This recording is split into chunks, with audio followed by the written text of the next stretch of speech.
दोस्तों मेरी प्यार भरी नमस्कार।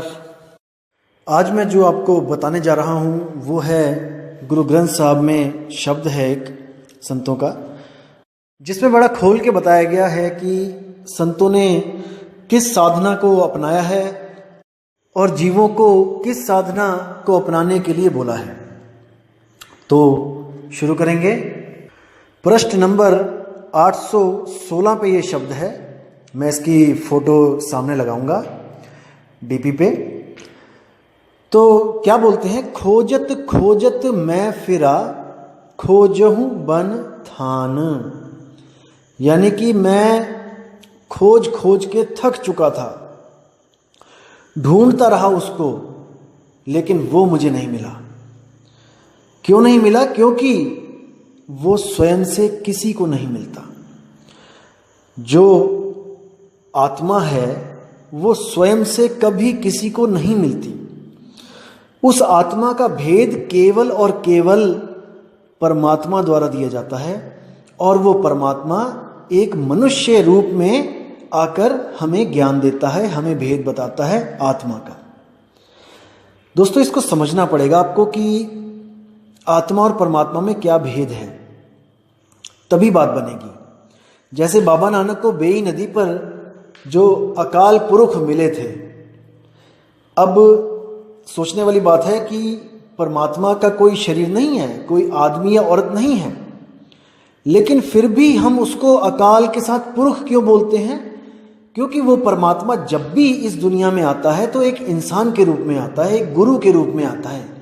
और वो क्यों आता है गुरु के रूप में? क्योंकि हम इंसान हैं, हम जानवरों की भाषा नहीं समझ सकते, हम पशु पक्षियों की भाषा नहीं समझ सकते, कीड़े मकोड़ों की भाषा नहीं समझ सकते, इसलिए उसको केवल इंसान रूप में ही आना पड़ता है हमें समझाने के लिए। अगर वो कुत्ता बिल्ली बकरा चींटी मच्छर बन के आएगा, हमारे कान में घूं घूं भी करेगा सारी रात, तब भी हम नहीं समझ पाएंगे वो कहना क्या चाह रहा है। इसलिए वो एक पुरुष रूप में आता है और हमें समझा के वापस चला जाता है। वापस चला जाता का मतलब ये नहीं है कि वो कहीं किसी लोक में चला जाता है, क्योंकि उसका आना जाना कोई हमारे आने जाने जैसा नहीं होता है, वो गुप्त और प्रगट होता है।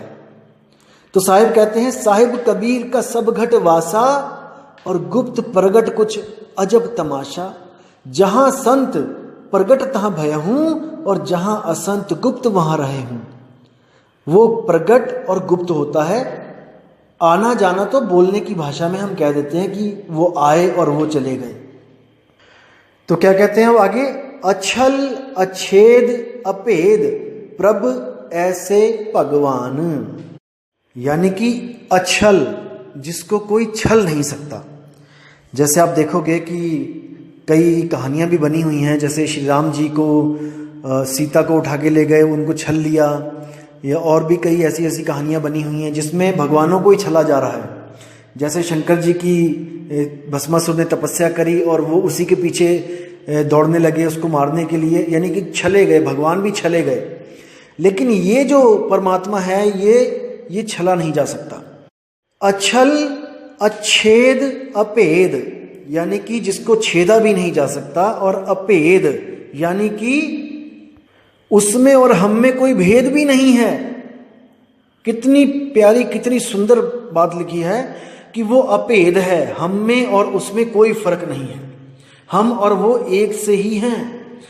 प्रभ ऐसे भगवान, ऐसे भगवान को मैं ढूंढ रहा हूं। कहां पे? खोजत खोजत फिरा खोजऊं बन थान। अब आगे क्या बोलते हैं, कब देखूं प्रभ आप ना आत्म के रंग। यानी कि हे प्रभु, हे मेरे मालिक, मैं कब अपनी आत्मा के रंग को देखूंगा। अब देखो बोलने में आ रहा है कि आत्मा के रंग को, इसका मतलब ये नहीं है कि आत्मा कोई रंग बिरंगी है, काली है, पीली है, हरी है। अब जो अज्ञानी मूर्ख जो मूढ़ बंदे होते हैं वो शब्दों को पकड़ते हैं, भावों को नहीं पकड़ते हैं। वो आपको दिखाएंगे, देखो ये आत्मा के रंग की बात कर रहा है, ये जरूर तत्वों की बात कर रहा है। मतलब ऐसे ऐसे मूर्ख भी पड़े हैं इस दुनिया में, पर आपने उन पे ध्यान नहीं देना है। आप अपना परख करो और वाणी को समझो। अब क्या कहते हैं, कब देखूं प्रभु आपना आत्म के रंग, कि हे मेरे मालिक मुझे कब आत्म ज्ञान प्राप्त होगा। कब प्राप्त होगा? जागत ते सुपना भला बसिए प्रभ संग। तो कहते हैं कि अगर मुझे सपने में भी आत्मज्ञान हो जाए तो वो सपना इस जीवन से 1000 लाख करोड़ गुना अच्छा है। यानी कि मैं दोबारा जागृत अवस्था में नहीं आना चाहता, मैं इस दुनिया में नहीं आना चाहता। अगर मुझे सपने में भी भगवान मिल जाए तो, सपने में भी आत्मज्ञान हो जाए तो। और कुछ लोग कहते हैं कि इस दुनिया में कभी किसी को आत्मज्ञान ही नहीं हुआ है, संत लोग तो आत्मा के आसपास भी नहीं फटके हैं। देखो, संतों की महिमा संत ही जान सकते हैं, असंत नहीं जान सकते हैं। पहली बात बता दूं मैं, संतों के लेवल की जो बातें हैं वो कोई संत वाला, संत बुद्धि होगा ना, वही जानेगा। जो केवल किताबें पढ़ के जो ज्ञानी बन जाते हैं ना, वो संतों की केवल शब्द ही पकड़ सकते हैं, वो भाव नहीं पकड़ सकते, क्योंकि वो उस लेवल पे अभी पहुंचे नहीं होते हैं। अगर वो उस लेवल पे पहुंच जाए तो उनको एक एक शब्द समझ में आ जाएगा कि संत कहना क्या चाहता है। लेकिन ये भावों को नहीं पकड़ते हैं, ये केवल शब्दों के जाल में उलझ जाते हैं। इसलिए दोस्तों, आपने सावधान रहना है इन लोगों से। ऐसे लोग आपके जीवन को बर्बाद करने के लिए आजकल बहुत एक्टिव हैं। ऐसे लोगों से दूरी भी बनाएं, और लेकिन समझ के। मैं ये नहीं कह रहा हूं कि आप उनसे दूरी बना लो, आप ज्ञान को समझो, विचार करो, विवेक लगाओ, और जब लगे कि वो आपके लिए कल्याणकारी नहीं है तब उनको तत्काल ही त्याग दो। अब आगे कहते हैं कि वर्ण आश्रम शास्त्र सुनौ दर्शन की प्यास, कि जब भी मैं आश्रम और शास्त्र इनमें जब भी जाता हूँ, या फिर इनमें जो मैं ग्रंथों को पढ़ता हूँ या सुनता हूँ, तो मुझे मिलने की प्यास हो जाती है उस आत्मदेव से। क्योंकि वेदों में भी आत्मा का जिक्र है, गीता में भी आत्मा का जिक्र है, और हर ग्रंथ में आपको आत्मा का जिक्र मिल ही जाएगा। उनको सुन के कहते हैं कि मेरी प्यास बढ़ गई है उस आत्म तत्व से मिलने की। आगे कहते हैं, रूप न रेख न पंच तत्व ठाकुर अविनाश। उसका कोई रूप नहीं है, कोई रेख नहीं है, वो 5 तत्वों से न्यारा है। वो पंच तत्व में नहीं बस रहा है, वो 5 तत्वों से न्यारा, वो ठाकुर अविनाश, उसको कोई नहीं मार सकता। अविनाश यानी कि क्षर, वो ठाकुर अक्षर है, यानी कि अविनाशी है। ओ स्वरूप संतन कहे बिरले जोगीसर। कहते हैं कि उस स्वरूप के बारे में कोई बिरला ही संत होता है, जोगीश्वर यानी कि जोगियों का भी ईश्वर, जो सबसे बड़ा जोगी है। और आपको पता है वो कौन है? संतों में जो सबसे बड़ा संत है वो आपको पता ही है कौन है। तो कहते हैं, कर कृपा जाको मिले तन तन ते ईसर, यानी कि जिस पे कृपा वो कर दे उसको वो जाके मिलता है, उसको स्वयं जाकर मिलता है और उसको आत्मा का भेद देता है, रहस्य देता है। अब क्या देखो, अब क्या बोल रहे हैं कि सो अंतर सो बाहर है, बिन से तह परमा। देखो, बहुत गहरा विचार है इसमें, लेकिन इसको समझोगे तो बड़े प्यार से समझ में आएगा। कह रहे हैं कि सो अंतर सो बाहर है, कि मैं आज तक जो बाहर ढूंढ रहा था और जो अंदर ढूंढ रहा था। देखो, इस दुनिया में 2 तरह के लोग हैं। एक तो परमात्मा को शरीर के बाहर ढूंढते हैं, और एक परमात्मा को शरीर के अंदर ढूंढते हैं। 2 तरह के लोग मिलेंगे आपको। एक कहेंगे कि नहीं, मेरे साथ चलो, बद्रीनाथ चलो, केदारनाथ चलो, कहाँ चलो, वहाँ चलो, पहाड़ों पे चलो, वहाँ पे दर्शन करके आते हैं। एक तो ये लोग हो जाते हैं। और एक कहते हैं कि नहीं भाई, बाहर नहीं है परमात्मा, वो आत्मा तत्व, परमात्मा तत्व वो हमारे अंदर है। तो वो अंदर की भक्ति करने लग जाते हैं, और सच्चा गुरु, भेदी गुरु ना मिलने के कारण इन चक्रों की साधना करने लग जाते हैं। अपने अंदर त्रिकुटी में साधना करने लग जाते हैं, सहस्रार तक पहुंच जाते हैं। तो कई साधना करते हैं, लेकिन उनको वो चीज नहीं मिलती वहां पे।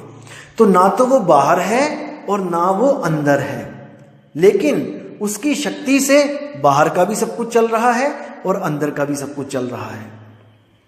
अब इसको क्या बोल रहे हैं? सो अंतर सो बाहर है, यानी कि वो अंदर है या बाहर है, इस भ्रम को खत्म कर दिया गया है। बिन से तह परमा, इस भ्रम को उसने खत्म कर दिया है कि वो अंदर है कि वो बाहर है।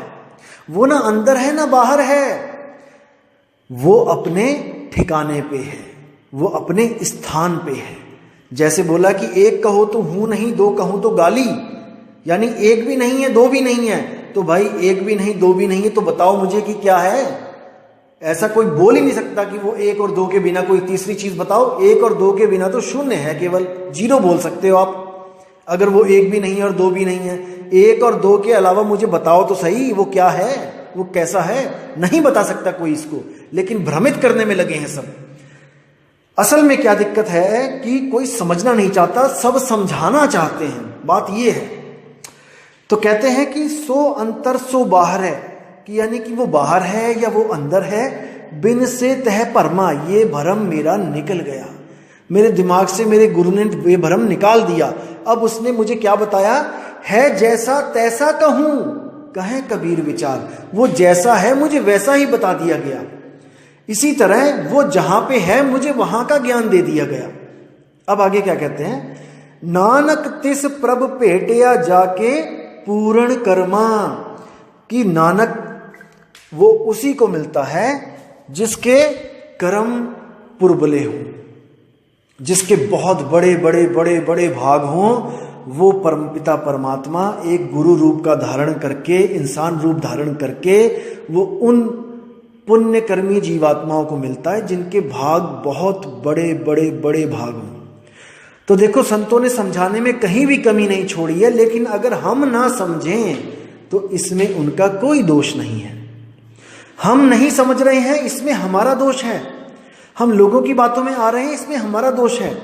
आज क्या किया जा रहा है, देखो, जिनकी मैं बाणी बता रहा हूं, आज वही गुरुद्वारों में बाणियां पढ़ के माथा टेक के अपने अपने घर चले जाते हैं। क्या कोई विचार कर रहा है?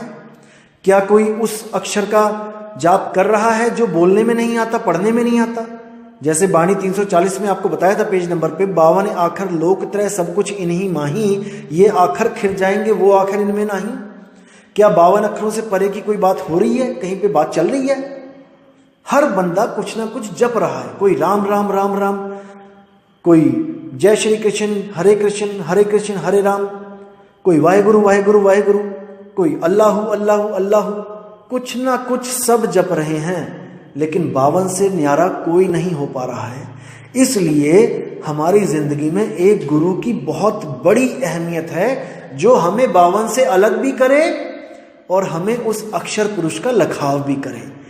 मदन साहिब कहते हैं, सोई गुरु पूरा कहाए, 2 अक्षर का भेद बताए, एक छुड़ाए एक लखाए। अब एक ज्ञानी भाई है कोई, वो वीडियो में मैंने सुनी थी, वो बोल रहा था कि गुरु कौन होता है जो एक छुड़ाए, वो केवल छुड़ा सकता है, लखा नहीं सकता। लखाएगी कौन? आपकी आत्मा स्वयं। नहीं भाई, ऐसा नहीं है। जो छुड़ा सकता है वो लखा भी सकता है, लेकिन सामर्थ्यवान गुरु होना चाहिए, पूर्ण गुरु होना चाहिए। अधूरा गुरु अधूरे ही काम करेगा। जो आपको छुड़वा दे और लखा ना पाए वो अधूरा है, क्योंकि वाणी कहती है, सोई गुरु पूरा कहाए, 2 अक्षर का भेद बताए, एक छुड़ाए एक लखाए, तब प्राणी निज घर को जाए। तो इन बातों को समझना है, विवेक लगाना है। और कई ज्ञानी लोग आपको कहेंगे कि विवेक की दुहाई देते रहते हैं हम लोग, ऐसा भी बोलेंगे। तो भाई, बिना विवेक तो आप लुटोगे। आप कहीं भी कोई सामान लेने जाते हो, याद रखना दोस्तों, आप अपना विवेक साथ लेके जाते हो। आप जो परख करते हो वहां पे, आप अगर गोभी लेने भी जा रहे हो तब भी आप देखोगे कि गोभी का रंग कैसा है, कहीं कीड़े तो नहीं पड़े हैं, कहीं बासी तो नहीं है। अगर आपको कोई कहे कि विवेक छोड़ के गोभी लेने जाओ, तो जो दुकानदार है बहुत चालाक है, कोई नहीं बताएगा आपको कि ये बासी है कि ये सड़ी है, और वो उठा के झोले में डाल के आपको घर का रास्ता दिखा देंगे। लेकिन दोस्तों, इसमें नुकसान आपका है, उसका नहीं है। जो कह रहा है कि विवेक की दुहाई दे रहे हैं, विवेक की दुहाई दे रहे हैं, उसका कोई नुकसान नहीं है। उसने तो जहां जाना है वो चला ही जाएगा।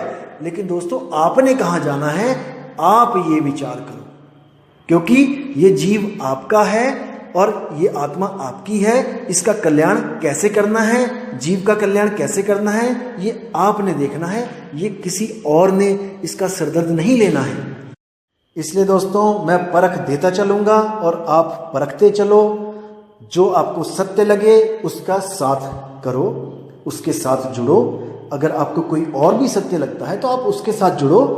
मैं दिल से यही चाहूंगा कि आप केवल और केवल सत्य के साथ जुड़ो, असत्य के साथ कभी मत जुड़ो। चाहे वो भले मैं क्यों ना हो, चाहे वो हमारा पंथ क्यों ना हो, चाहे वो हमारे गुरु क्यों ना हो। अगर हमारे गुरु असत्य बता रहे हैं तो उनके साथ कभी मत जुड़ो। शरेआम बोल रहा हूं मैं आपको। तो ठीक है दोस्तों, इसी के साथ मैं विदा चाहूंगा। आप ऐसे ही विवेक लगाते रहें, बाणियां सुनते रहें। और परख करते रहें और अपने आत्मा का कल्याण करें। जय गुरु बंदी छोड़ मदन साहिब, जय गुरु बंदी छोड़ वैराग साहिब, जय जय गुरु बंदी छोड़ सतगुरु कबीर साहिब, साहिब बंदगी सतनाम।